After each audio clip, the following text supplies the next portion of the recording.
Salve, salve, concurseiro, professor William na área, de volta com vocês aqui no nosso curso, a nossa matriz em Direito Penal, dando continuidade à nossa matéria aqui. Espero que você esteja bem, espero que você já esteja pronto aí para a gente começar e continuar a nossa saga aqui dentro do Direito Penal, falando dos princípios, né?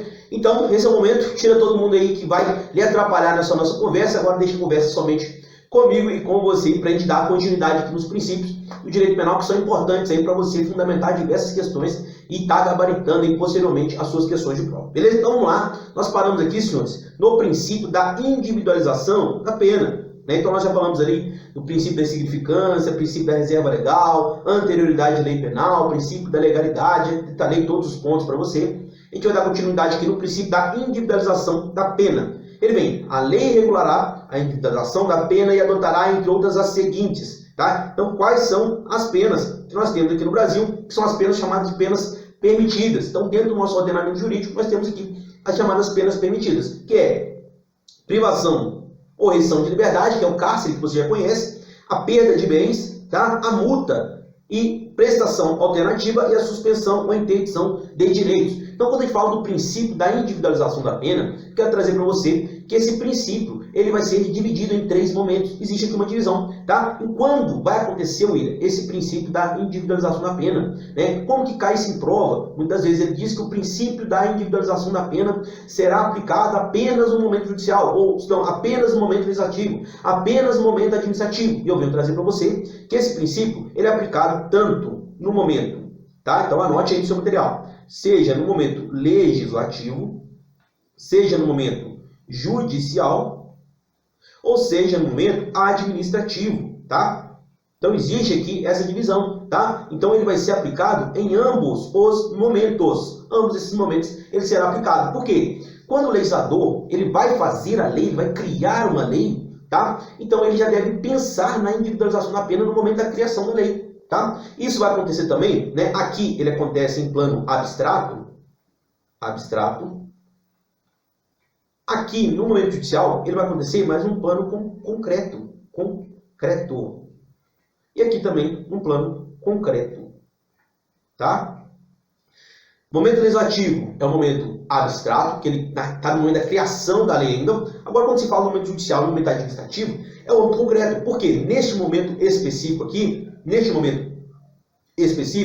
já está individualizando ali dentro do caso concreto. Por exemplo, quando um juiz ele vai aplicar uma pena, ele tem que olhar as circunstâncias judiciais, se são favoráveis ou não, se o indivíduo ali naquele momento ele é um primário, se ele é reincidente, se ele é contumaz, né? Enfim. Então, no momento concreto, no caso concreto, o juiz vai avaliar isso. Isso também é estendido para o momento administrativo. Nós temos um subprincípio que a gente chama de princípio da individualização da execução penal, que na verdade é um subprincípio da individualização da pena, que ele traz para a gente exatamente o quê? Ele traz para a gente exatamente o momento da execução penal, né? Então, se chegar 10 traficantes lá na unidade prisional onde você trabalha, ou onde o policial penal tira ali o seu plantão, neste caso específico, o policial penal que está ali, o diretor do estabelecimento, vai ter que fazer o quê? Individualizar a pena para aqueles indivíduos, tá? Então, no momento quando se fala da execução penal, no momento administrativo, também existe esse princípio da individualização da execução penal. Então, chegou os 20 traficantes, vai ser cumprir todos a mesma cela? Não, porque existe um princípio da individualização da execução penal. Isso acontece lá pela que nós chamamos de comissão técnica de classificação. Tá? Então, o preso ele vai ser classificado pelos seus antecedentes, pelo seu histórico. Tá? Então, tudo isso vai entrar dentro do princípio da individualização da pena. Tá? Então, isso cai em prova como? William, como que isso cai em prova? Muitas das vezes ele vai trazer para você falando que o momento da individualização da pena é somente na esfera judicial, ou é somente no momento legislativo, não sendo abrangido no momento administrativo, não sendo abrangido no momento judicial, e por aí vai, tá? Então, ele vai trazer para você diversas situações que você precisa entender que a aplicação do princípio da individualização da pena vai acontecer nos 3 momentos. E essas aqui que eu trouxe para você são as penas que nós temos, as penas permitidas dentro do nosso ordenamento jurídico. Eu detalho essa para você com muita calma lá no nosso artigo 5º da Constituição Federal. Beleza? Vamos lá então, dando continuidade ao princípio da alteridade, tá? Princípio da alteridade. Quando se fala de princípio da alteridade, criado por quem? Klaus Hoxin, ele que é o expoente aqui quando se fala de princípio da alteridade. O que ele traz para a gente? Proíbe a incriminação de atitude meramente interna do agente. bem como do pensamento ou de condutas moralmente censuráveis, incapazes de invadir o patrimônio jurídico alheio. Ninguém pode ser punido por causar mal apenas a si próprio, pois uma das características inerentes ao direito penal moderno repousa na necessidade da intersubjetividade nas relações penalmente relevantes. Então, o que quer dizer isso aqui quando se fala de princípio da alteridade? Primeiro, ninguém pode ser punido por atos meramente internos, aquilo que está dentro da sua cabeça, tá? Então, suponhamos, você, com certeza, um dia já pensou em querer matar a sua sogra, né? Então, a partir daquele momento que você pensou, nossa, eu quero matar essa velha maldita, né? Mas você só pensou e você não exteriorizou, né, a sua vontade, você simplesmente não começou ali o que nós chamamos de atos preparatórios, ou pelo menos chegar na esfera de tentativa, então você não pode ser punido. Por quê? Simplesmente as atitudes meramente internas, né, os atos que estão dentro da sua cabecinha aí, não constituem crime, tá? Isso quer dizer o princípio da alteridade, né? Então, olha lá, o que ele diz? Proíbe a incriminação de atitude meramente interna, atitude meramente interna do agente, tá? Então, o princípio da alteridade, você vai ser punido por aquilo que você pelo menos começou a fazer ou entrou ali na esfera de execução, ou simplesmente os seus atos preparatórios, caso já constitua ali um crime autônomo, você pode ser punido. Mas aquilo que está dentro da sua cabeça, você não pode ser punido. E esse desdobramento, quando a gente fala de princípio da alteridade, ele vai abranger também quando você simplesmente lesa você mesmo, ou lesa o seu patrimônio, tá? Então, quando você, ele vem, condutas moralmente censuráveis, incapazes de invadir o patrimônio jurídico alheio. Ele vem, ninguém pode ser punido por causar mal apenas a si mesmo. Apenas a si mesmo. Pois uma das características inerentes ao direito penal moderno repousa na necessidade da intersubjetividade nas relações penalmente relevantes. Então, se você chega lá, por exemplo, você está puto de raiva com o seu carro e você começa a quebrar o seu carro inteiro, você não comete crime nenhum. Por quê? Porque você não está lesionando o patrimônio público de ninguém ou o patrimônio próprio de alguém. Você está lesionando apenas o seu patrimônio. Ou se mesmo tu chegou lá e cortou teu braço, eu estou indignado e cortei meu braço, né? Isso, né? Você não vai ser punido, porque o direito penal, ele não vai punir você por isso. Por qual princípio? O princípio da alteridade. Tá? Então, o princípio da alteridade que traz para a gente. A partir do que você se lesiona, ou você lesiona o seu patrimônio, alguma coisa assim, você não vai ser punido. Por qual princípio? Princípio da alteridade. Então, recapitulando com você, atos meramente internos. Pensei em matar alguém, vou ser punido? Não, porque são atos meramente internos. Então, você não vai ser punido por isso. Tá? E você também não será punido quando você causar mal apenas a si mesmo. Tá? Exceto, claro, se você, por exemplo, vou cortar o meu braço para não servir, não continuar lá no serviço militar obrigatório. Aí tem um crime específico para isso, quando se fala do direito penal militar, né? Ou são, por exemplo, vou quebrar o meu patrimônio com a finalidade de receber um seguro posteriormente. Aí tu pode responder por estelionato de reparação, né? Mas em regra, não. A regra é que atos meramente internos, e quando você fala, por exemplo, de lesionou seu patrimônio ou lesionou a você mesmo, não tem punição no direito penal. Por quê? Explicitamente por quê? Porque tem o princípio da alteridade que traz isso pra gente. Beleza? Espero que você tenha entendido. Dando continuidade no princípio da confiança. O princípio da confiança, muito simples, muito tranquilo. Ele fala, trata-se de um requisito para a existência de fato típico. E se baseia na premissa de que todos devem o quê? Esperar por parte das demais pessoas comportamentos responsáveis em consonância com o comportamento jurídico. Almejando evitar danos a terceiros, deve-se confiar que o comportamento dos outros se dará de acordo com as regras de experiência, levando-se em conta um juízo estatístico alicerçado naquilo que normalmente acontece. Então, traduzindo, o princípio da confiança é muito simples, né? Se baseia na ideia de que simplesmente você sai de casa acreditando que as pessoas vão cumprir com as regras, que as pessoas vão sair das suas casas e vão cumprir as regras e as normas previstas no ordenamento jurídico brasileiro. Por exemplo, quando tu vai lá, pega o teu carro e tu vai dar uma volta na rua, né?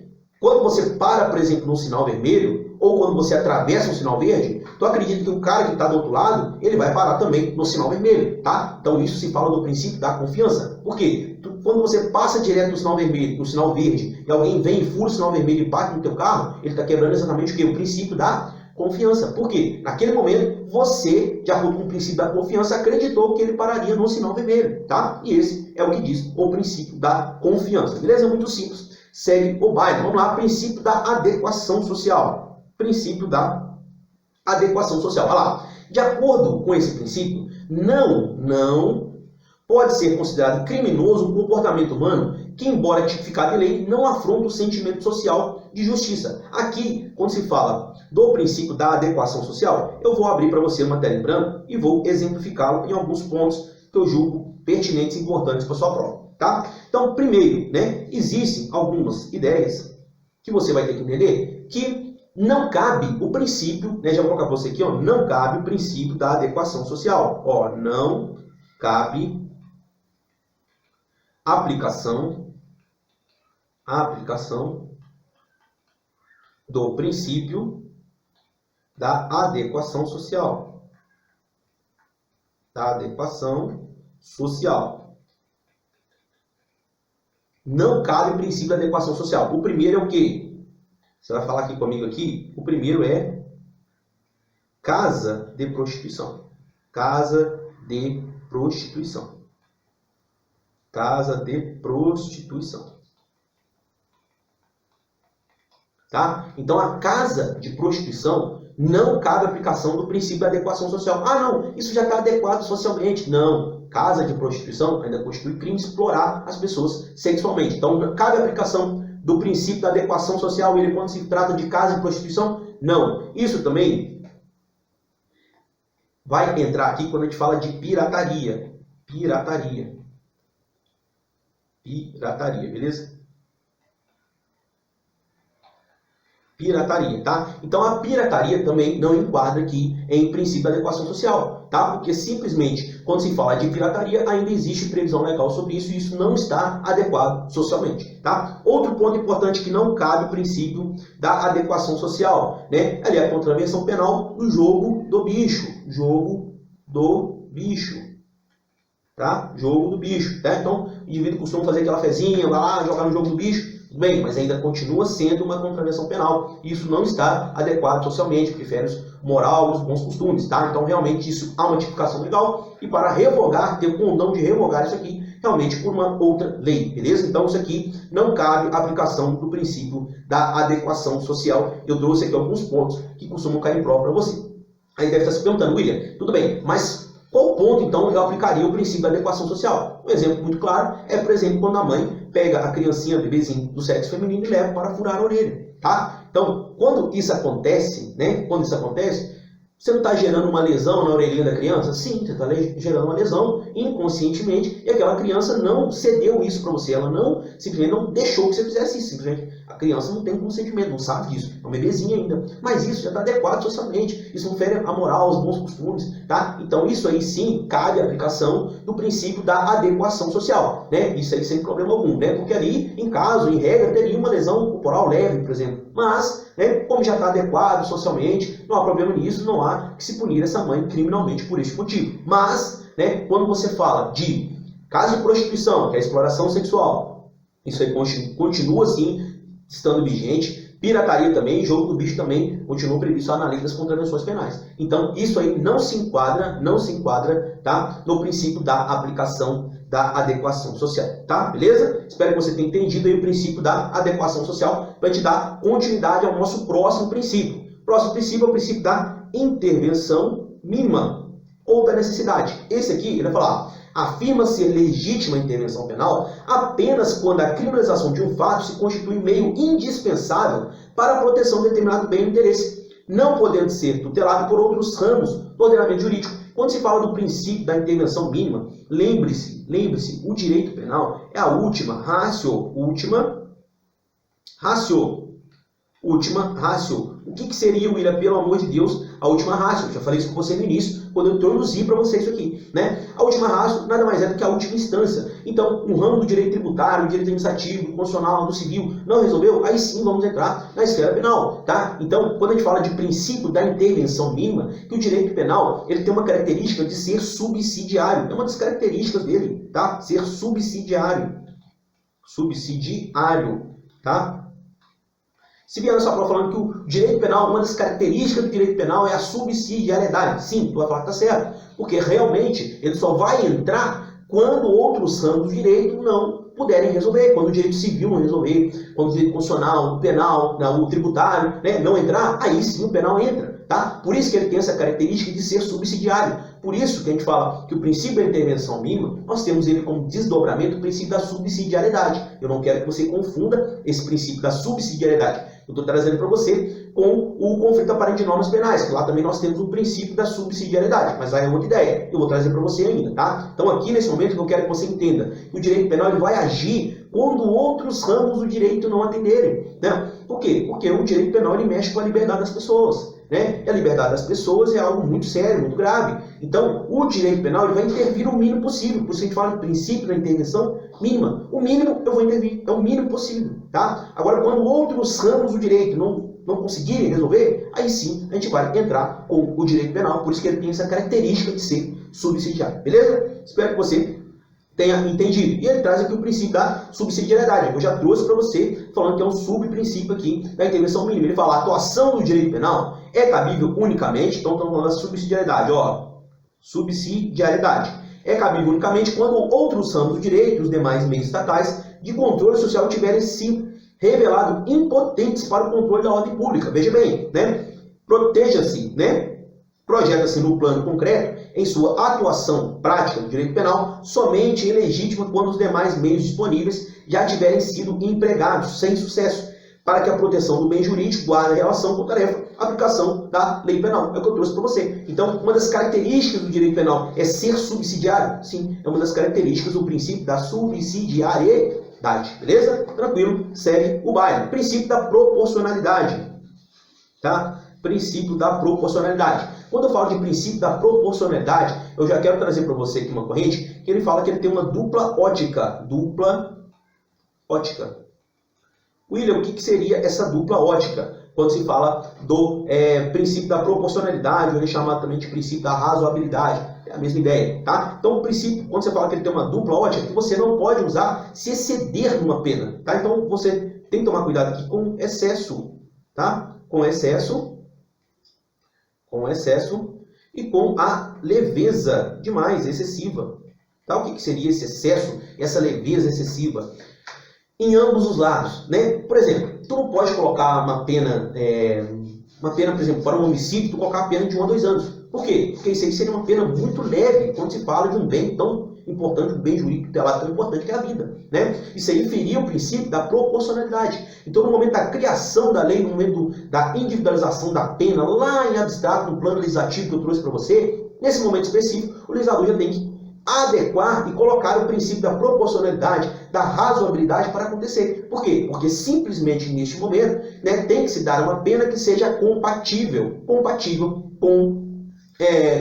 aquele ato que ele cometeu, aquele crime, né? E esse princípio da proporcionalidade, muito parecido lá com o princípio da individualização da pena, ele vai acontecer também em ambos as esferas, seja no legislativo, seja no judiciário, seja no plano administrativo. Então ele acontece também em 3 momentos, William, assim. Quando se fala de princípio da proporcionalidade, isso deve ser olhado nos 3 momentos. O juiz, quando ele vai aplicar a pena, ele tem que avaliar o caso concreto. Ele tem que olhar especificamente o que deve ser feito e o que não deve ser feito, né? Ele tem que olhar o seu invidente primário, se ele é reincidente, se ele já é contumaz na prática dos atos, né? Se aquele crime que ele cometeu vai ter alguma majorante ou vai ter alguma atenuante. Então isso tudo se fala de princípio da proporcionalidade, tá? Então, como eu trouxe para você, lá no plano legislativo, no plano abstrato, né, não posso colocar uma pena que seja muito inferior. Quando você fala de 1 a 2 anos, é ferir o princípio da proporcionalidade, você tirou uma vida, tá? Então, isso vai acontecer também. Eu falei do excesso para você, dessa dupla ótica, mas ele também tem um momento da leveza. Então, simplesmente, quando você se excede na pena, vou trazer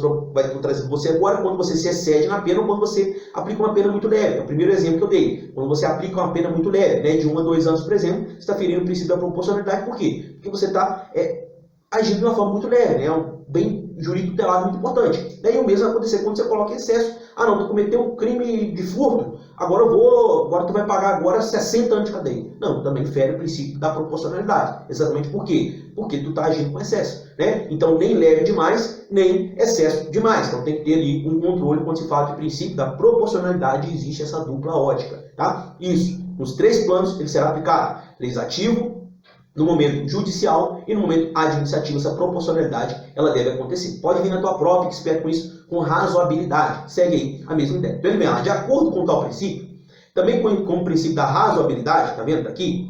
Né? Então falou proporcionalidade, falou razoabilidade, você sabe do que ele está falando, tá? ou da conveniência pode vir esse nome também, das liberdades públicas, beleza? A criação de tipos penais incriminadores deve constituir-se em atividade vantajosa para os membros da sociedade, eis que impõe um ônus a todo cidadão, decorrente da ameaça de punição que eles acarretam. Sua origem remonta à Carta Magna lá do rei João Sem Terra, de 1215. Tá? Então aqui o princípio da proporcionalidade pode vir na tua prova como razoabilidade ou conveniência das liberdades públicas. Seria aí a mesma ideia, eu já te expliquei aí o contexto aí do princípio da proporcionalidade. Princípio da humanidade, senhores. Princípio da humanidade, que diz, olha lá, apregoa a inconstitucionalidade da criação de tipos penais ou a combinação de penas que violem a incolumidade física ou moral de alguém. Incolumidade física ou moral de alguém. Incolumidade física ou moral de alguém. Dele resulta a impossibilidade de a pena passar da pessoa condenada, com exceção de alguns efeitos extrapenais da condenação, como a obrigação de reparar o dano ali na esfera civil. Decorre da dignidade da pessoa humana, fundamento da República do Brasil, consagrado aí no nosso artigo 1º. Então, senhores, quando se fala aqui de princípio da humanidade, você precisa entender uma coisa. Isso quer dizer que nós temos um super princípio que está lá como fundamento da nossa República Federativa do Brasil, lá no nosso artigo 1º, que é a dignidade da pessoa humana, o nosso super princípio. Da dignidade da pessoa humana, que é esse super princípio, decorre o princípio da humanidade. O que seria o princípio da humanidade? Que nós não podemos ter penas que ferem a integridade física, moral do indivíduo. Nós não podemos ter penas desumanas, degradantes, né? Nós não podemos ter pena de banimento. Por quê? Isso aí fere o princípio da humanidade. Tá? Então nós temos ali um rol dentro da nossa Constituição que vai tratar das penas proibidas, né? Então, princípio da humanidade entenda aí que nós não podemos ter penas degradantes, penas desumanas, e ele é um subprincípio quando a gente fala da dignidade da pessoa humana, beleza? Então vamos lá, então, segue o baile com você. Vou falar um pouco do princípio da ofensividade ou da lesividade. Ele vem, não há infração penal quando a conduta não tiver oferecido ao menos perigo de lesão ao bem jurídico.